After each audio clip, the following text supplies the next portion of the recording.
26. It was my birthday last week. I'm sure you can guess how old I am. And despite it now being my age, 26 has also been on my mind for a few other reasons. Namely the big one, the marathon. Now, the marathon, 26-mile long race. Me was going to be 26, or I will be 26 I should say, when I run my first one. And it was due also to take place on the 26th of April. Now, I'm sure anybody who's watching this video will have seen the same news that I received, which was quite devastating to know that the marathon has been delayed because of the old CV, and it's now been put all the way back to the 4th of October. So not ideal. However, despite my frustrations regarding that news, I'm going to try and use it as a silver lining to do something that I promised myself I'd do when I got my marathon placement way back in December. And that is to use the marathon as kind of a platform to grow my audience on this channel here, and also to just create more content. Now, when I got the placement in December, I got it through my chosen charity, Each.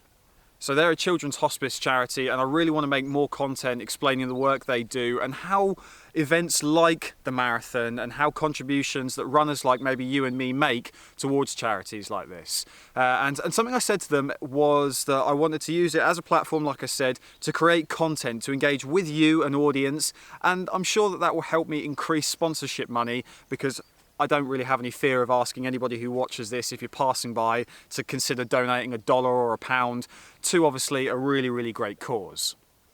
So, despite the fact that the marathon's been put back, I'm seeing it as a good thing, because I actually got a bit sloppy with creating content. I created the video to say that I had the placement, and I'll make sure that I link that, and that was a bit of fun creating that video. And then after that I thought, I'll make training videos, I'll make update videos, I'll make all these sort of videos about what the marathon means to me. And before you know it, you're doing 15, 16, 18-mile long runs, your legs are hurting, you don't have any time because you're trying to squeeze it all in around work and everything else. It becomes really difficult.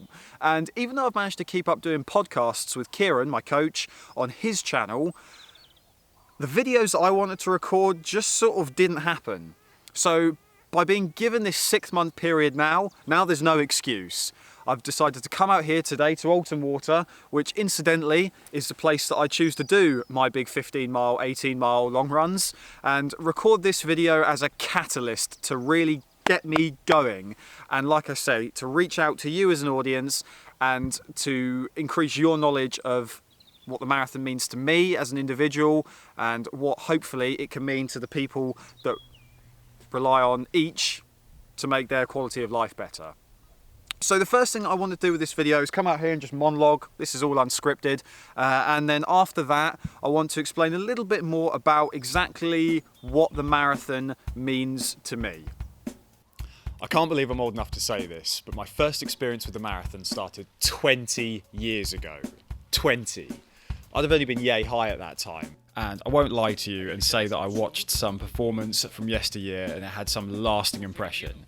No, plain and simple, I remember my dad coming home with his gold finisher's medal, and I just thought that was the coolest. A gold medal? Come on, that's something that only people on television have, and here was one in my house. My dad had one. I don't remember writing this little note, but I'm really glad that Mum and Dad kept it. Dad then went on to run the London Marathon again in 2003, a race which he likes to point out was a world record race with Paula Radcliffe in her 2 hours 15. He ran it in 2005 and then once again in 2009. As I got older for the 2005 and 2009 marathons, I remember having the distance explained to me. That's really far. Why would anyone want to do that? It's basically like running from where I live, here in Ipswich, all the way out to Felixstowe and back again. That's something that felt like ages in the car as a kid, so why run it? I just couldn't imagine it. As a kid, I used to swim a lot, but I did a bit of running too, and I always promised myself that when I was old enough, I wanted to run the marathon. 2011 rolls around and I got my first taste of rejection, and oh, what a theme this would become for me. Despite this, I kept applying every year. I didn't even run at this point. I was too busy trying to bulk up at the gym. But the London Marathon had become like this fantastic goal to me. I had to run. Now, if you're at all interested in my relationship with sport, go over to Kieran's channel and check out the podcast we recorded. That details how I sort of reconnected with running after so many years of bulking up at the gym. But anyway, fast forward April 2017. I was in London on the 23rd, which I'd totally forgotten was marathon day, but I managed to get down to the Mall to watch Wanjira and Bekele take the top 2. Little did I know it though, that this moment right here, this piece of video, this was about to inspire so much. Because I've been messing around making videos up to that point, and I'd always wanted to make one about running, but I didn't really know where to go with it. But I had heard about this project that was happening in Italy called Breaking 2, and I knew the date was pretty close. I also knew that the world record was around the 2:03 mark-ish, and at the time I'd never really appreciated how fast that was. So I got to work shooting my first kind of specific topic video, instead of just filming what I was up to, and I began to appreciate how insanely fast the pros actually moved through a 26-mile race. That's fast. It's fast. Really fast. This shot in particular was filmed after work on a Sunday, and it had me running alongside a car driving at 13 miles an hour trying to keep up and trying to do my speech. It was all a bit shaky at first, but when I reviewed this final shot at the end, I knew this was going to be great fun. Suddenly, it feels a damn sight faster. So Breaking 2 went ahead, and they didn't quite hit the target. But one man came close. Came so close. And that athlete was about to turn into one of the biggest inspirations in my life.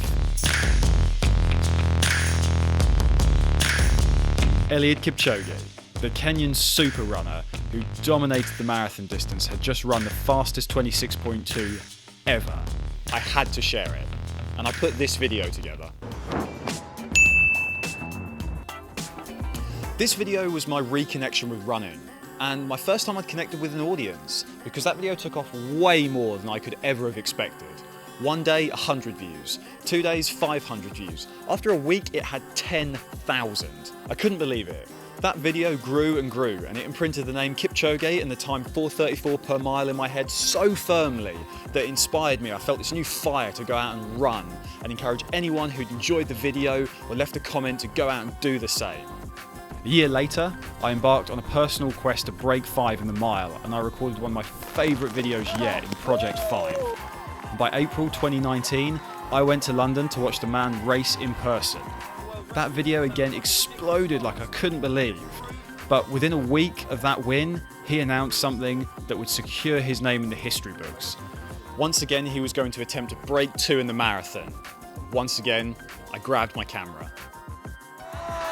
On his shoulder, 140, the unofficial time. There's his wife.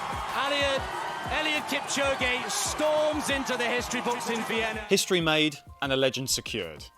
But for me, I still feel like there's something missing. I have to run a marathon, I have to. And for me, I'd always promised myself that London would be first. That's it. That's what the marathon means to me so far.